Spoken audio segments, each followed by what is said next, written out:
but I want to start, if I may, with one example.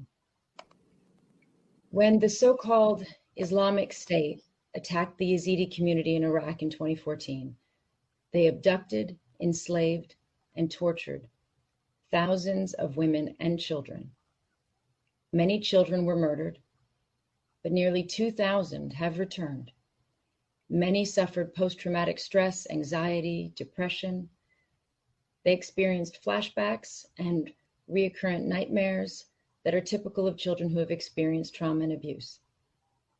Many of the children witnessed the murder of their relatives and the rape of their mothers. One doctor who has provided medical care for Yazidi women and girls said that almost every girl she had treated between the ages of 9 and 17 had been raped or subjected to other sexual violence. In some cases, the victims were girls under the age of 9.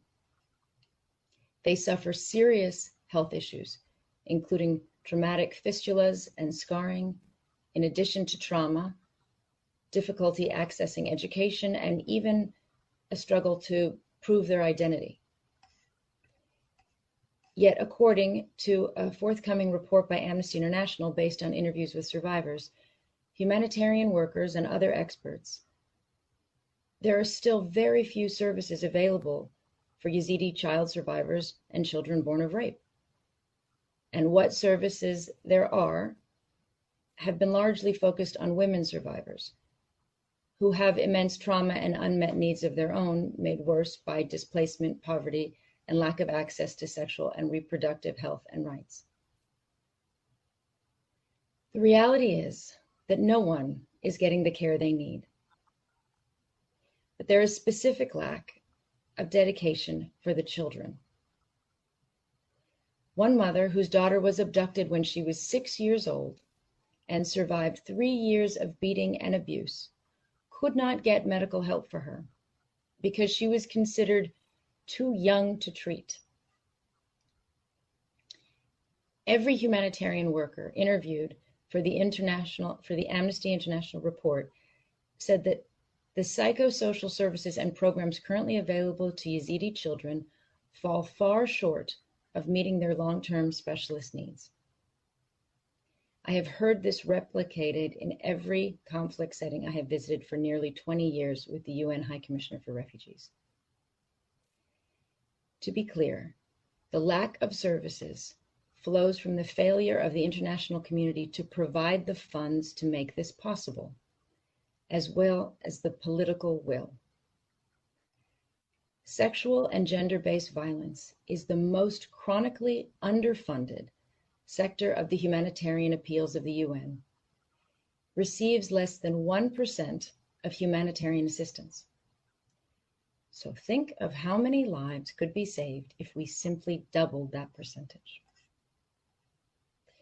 So I pay tribute to all the humanitarian workers, medics, lawyers, and human rights defenders doing everything in their power to help survivors around the world, often with next to no support. But my concern and my question to the Council is this. If we are not able to live up to our promise of a survivor-centered approach for the Yazidi children, who make up just one relatively small group of survivors, then how many more children and young adults are suffering in silence at a global level? How many more will suffer because of the violence exacerbated by COVID-19 and a distracted international community? The answer is we don't know. The UN Special Representative on Children and Armed Conflict said that sexual violence, crimes against children, which are only one of the ways that children's rights are being violated globally, are vastly underreported. The Secretary General's report on sexual violence in conflict last year described a disturbing trend of violence against very young boys and girls in multiple countries. It added that girls and boys are targeted in order to terrorize their communities because of perceived affiliations of their parents or their perceived utility or market value. Their perceived utility or market value. Nobel laureate Dr. Mukwege speaks of treating babies as young as 6 months old in his hospital for rape victims. We live in a world where child survivors of these crimes, of violence of all crimes, live with stigma and gaslighting and fear of retaliation at the hands of powerful perpetrators. Where in some countries, rape is not illegal, and girls are forced to marry their rapists. And where survivors face an endless cycle of denial of their rights as well as stigma and ostracization, lasting decades after the conflict has ended, as in Bosnia or Uganda, and passed down across generations to innocent children. More often than not, in many settings, including Syria and Myanmar today, not a single perpetrator of alleged systematic conflict-related sexual violence has been held to account. Not a single one. These are all choices. The choices of the member states. Our choices. We have to be prepared to admit where we have failed and to do the hard work to support the survivors, change the laws and attitudes, and bring the perpetrators to account. Over many years, no matter the country or circumstances. And so far, we are not even coming close to this.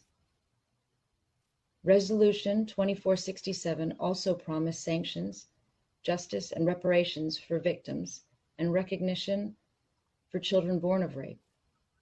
And these promises must be kept.